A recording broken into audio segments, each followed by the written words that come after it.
One of, if not the most frequently asked question I get is regards to my training split and my workouts, okay? In particular, how I burn so many calories in such a short amount of time, okay? So yes, doing it in a gym is one thing, but doing it at home is another thing. So I thought I would finally just take you through a sample workout for you all, showing what I do, the setup I have, and how I burn like 1,000 calories in an hour at home, okay? With barely any to no equipment, okay? So if you haven't already, hit the like button, subscribe to the channel, and get ready to get hella sweaty.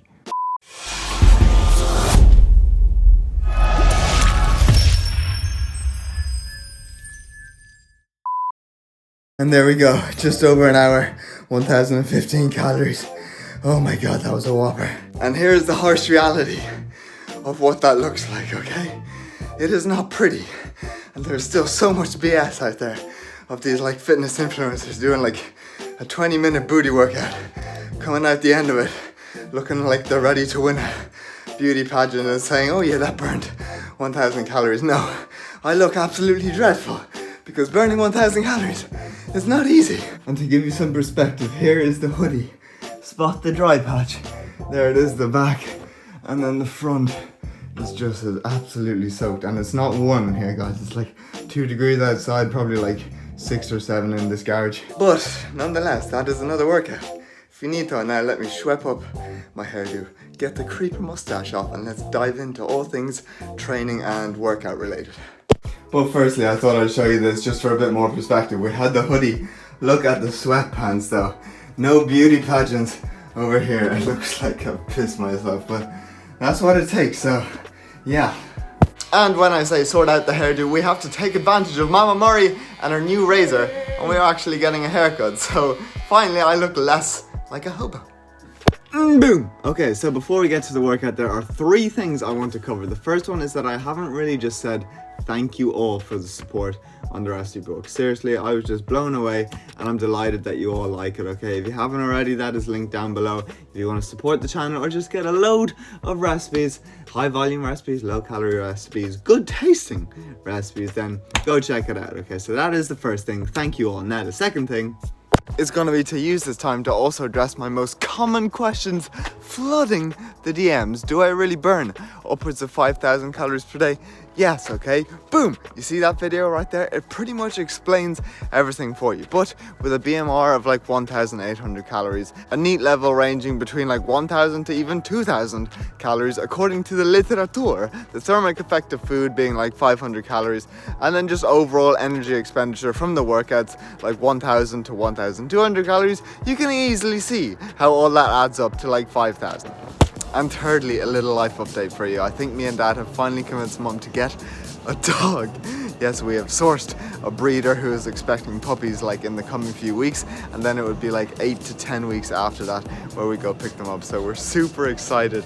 It could be like summer. So yeah, we're thinking again Max or Sergi. Those are the 2 names. So comment down below. But yes, that is that, and we are in little because alongside the workout and this whole video, I'm actually going to include another recipe for you all. So the first thing you're going to need is a sweet potato, and they are on offer as well, €1 per kilo, so that will do. Then of course you're going to need some red onions, then some fat-free cottage cheese. I know this says low fat, but we're considering it fat-free. There we go, high in protein. Some sort of fish now, preferably a lean one, like a white one. So I don't know about you, but one of my favorites is hake instead of cod. Cod's a bit bland, hake is good. Then, as with most recipes, some eggs. Then these are going to be the absolute game changer. So some XXL salted pretzel sticks. They're on offer too, only €1. And just like that, the goods have been acquired. Actually, not all the goods. So you know what that means? We have to go across the road to Super Value. It's not often that little fails me. Okay, here we go. So we are in business. We need a nice head of cauliflower. And there we go. That is everything. But let me use this chance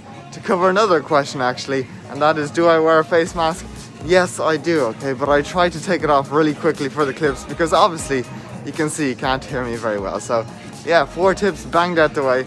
We have our groceries, now let's get home. Transition through a cauliflower, but yes, let's get to this magical workout that burns so many calories, and you might actually be a little bit disappointed. But if you follow me on Instagram, you know I am a big fan of like circuit training, okay? Not HIIT, but circuit training and conditioning, okay? So I literally just pick a piece of equipment, whether it be like a ski erg, a rower, or in this case the ropes, and I do like 60 seconds on, 20 seconds off, or like 90 seconds on, 30 seconds off. So it's like a 3-to-1 work to rest ratio, and literally your heart rate is just through the roof come the first circuit, okay? So I'll probably put some pictures on the screen now, or a video on the screen of today's workout, along with like other similar workouts I've done with like different pieces of equipment, but you really don't need that much, okay? So yeah, I literally just stand in one place for one whole hour, okay? I don't move, and I just go hard on the slams, okay? So obviously I'm not giving maximum effort each round, as that's sort of impossible. This is conditioning, not HIIT, okay? So the goal is still to be able to maintain some sort of output as opposed to completely destroying yourself, but I still go hard. No phones, no messing around, and this is where a lot of people unfortunately fall down. And it's even proven in the literature in that people grossly underestimate how much they can actually do and can likely go way harder than they think. So in relation to lifting, as this is probably more applicable to what most of you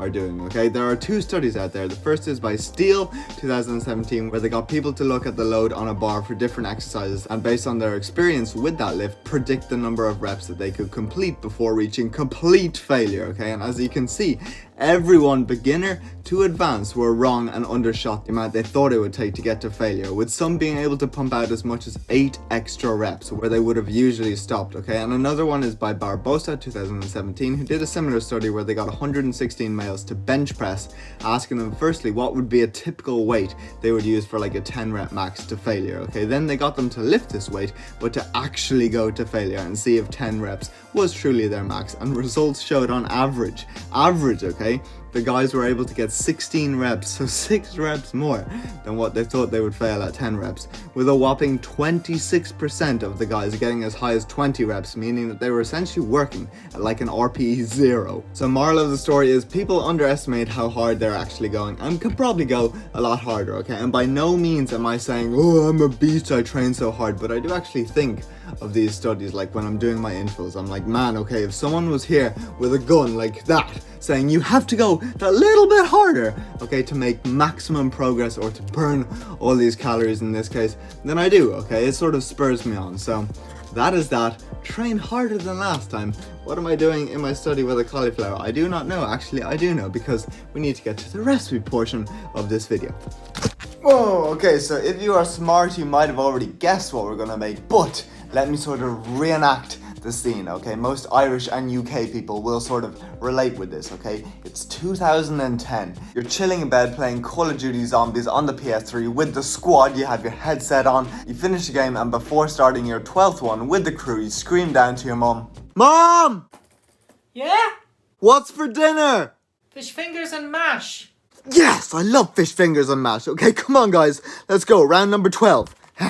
But little did you know back then that fish fingers and creamy mash wasn't really macro friendly, so we picked some up in Lidl to have a look at the macros, and literally you're talking nearly 20 grams of fat, like 400 calories. Okay, add that to like buttery creamy mash, and you're talking like a 7, 8, 9, even 1,000 calorie meal, okay? We can't be having that. Now, if you want to make all kinds of gains, and that is what we're going to do, a healthy fish finger and creamy mash recipe. So you already know who's coming in, Mr. One Take Kid and the sexy B-roll in 3, 2, 1. Oh baby, here we go, One Take Kid back in action, and this is truly a one take, so please hit the like button, pray for me family.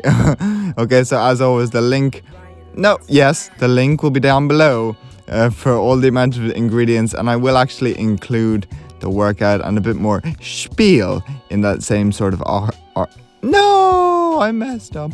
In the same sort of article. Okay, let's get serious here. So you want to get your cauliflower and you're going to steam that, because that takes the most amount of time. The second thing that takes the most amount of time is steaming the sweet potatoes. So you're going to wrap that in a paper towel and then get a little bit damp with it. So you turn on the thing and boop, boop, boop, just a tiny bit, okay? And that goes in the microwave. So those two are steaming up nicely. Now the next thing you're gonna do is get your pretzels. Again, this is a game changer in terms of the texture, the saltiness. Oh, it's so good, guys. Okay, so you put that in a blender and you literally just make it into breadcrumbs. If you would just want to use breadcrumbs, then feel free to, but that's not very inventive. So yes, you have pretzel crumbs there if you want to cause it. Nope, absolute butchered that. Okay, here we go. Keep on going. So yes, you season it with paprika, whatever, garlic, salt. You can use whatever your favorite thing is, and then you are going to separate eggs. Yes, they are eggs. Oh Jesus! You're going to separate your egg yolks and egg whites and prep up your fish goujons or fish fingers. Okay, so again, it can be hake, haddock. You could probably do it with salmon and stuff, but the macros would just be higher fat. So yes, then you're just gonna take your strip, pop it into the egg mix, pop it into the pretzel mix, and look how they come out. They are literally perfect. Okay, so yes, then when the two things, excuse the language, the cauliflower and the sweet potatoes are done, you're gonna sort of chop them up and then put in some onions because it's a creamy onion mash. Oh Jesus, I think this one's my worst one yet. Anyway, okay, so yes, a creamy cheese and onion mash. So yeah, you put the cauliflower in with the sweet potato into a blender and the cheese and the onions. You can season it if you want with more garlic, salt and all like that, and then you're just gonna blend it up, have an absolute blend fest, which should be coming up very, very soon. So yeah, you can see garlic salt is just a staple seasoning. I mean, I don't know, comment below what your staple is, but here we go. Literally comes out like super creamy dimmy, as I always say. You might have to push it down, scrape it down the sides and just keep blending it or pulsing it, but after a while you'll see, look, it comes out super. Oh man, the volume on that is crazy. Okay, so yes, that is that done. You can probably just leave that to sit and then reheat it afterwards. But the main thing you want to do is get a non-stick pan and spray it with cooking spray for your fish goujons. Oh my god, I'm such an idiot. And then you're just going to fry them. Literally, the fish takes very little time as well, so it's super convenient. If you don't know how to cook or don't have time to cook, this recipe is also for you. And look at them there. They also go nice and crispy too with that. So that is the final recipe. Hopefully you enjoyed this. And I think it is officially my worst voiceover yet. So comment down below, wedgie, if you like Mr. One Take Kid. Goodbye. And there we go, people, the macro-friendly creamy mashed potatoes and the fish fingers. And if you have smell-o-vision, I know a few of you hate when I do that. It smells very fishy and very mashed potato-y, okay? But yes, I don't think the camera does this justice. Look how much potato mix you get for this, okay? And wait till you hear the macros. You're talking 81 grams of protein, 84 grams of carbs, and just 5 grams of fat. So 705 calories for the whole spread, like 2 huge bowls. You could probably split this in half, and that would only be like 350 calories, okay? Absolute wizardry. So as always, try it out, take a picture, tag me in your Instagram stories, and if you want more recipes, you know where to go. The recipe book is down below. So look, oh my god, look at those, they've crisped up beautifully. And boom, here we go, it is the next day. And this is why I don't have a girlfriend, guys, but we keep it totally raw, no matter how many followers. Oh my god, I'm shaking again, but yes, my nose is bleeding, I stink like onions, we have like spit running down my jumper. And there are the scores on the board. Obviously, yeah, sorry if you're squeamish, my nose did explode, but yes, not as good as yesterday, unfortunately. And for those wondering what the other half an hour is, usually I'll do like mobility and mess around with a bit of weights, but that is another absolute grinder in the book. So that is that box ticked off. Now let's wrap up the video. Boom! And you know how we're gonna wrap up the video? Addressing the haters. That's why I left it till the very end, because I'm technically covering my backside, okay? Yes, I know the fitness watch isn't fully accurate, okay? Just like the DEXA scan being the gold standard method, body fat percentage will always be like an estimation at best, okay? But there is evidence out there to suggest that they can still be somewhat accurate, okay? So there's a study out there by O'Driscoll 2019 who actually conducted a huge meta-analysis of like 64 studies, including like 40 different trackers, to see how accurate they were in different activities, from circuits, rowing, resistance exercise, stair climbing, cycling, running, sedentary behaviors, and overall just household tasks, showing that, as you can see in the graph, there's quite a spread in terms of the accuracy of the trackers, with some grossly under and some grossly overestimating expenditures, while also concluding that devices with heart rate sensors often produce better estimates than devices using accelerometry alone. But to be honest, most of them actually show to be underestimated if you look at the graph, which is sort of interesting. But again, I don't want to turn this into a whole fitness tracker science video explained. That has always been on the list for me to do, and I do have a very good experiment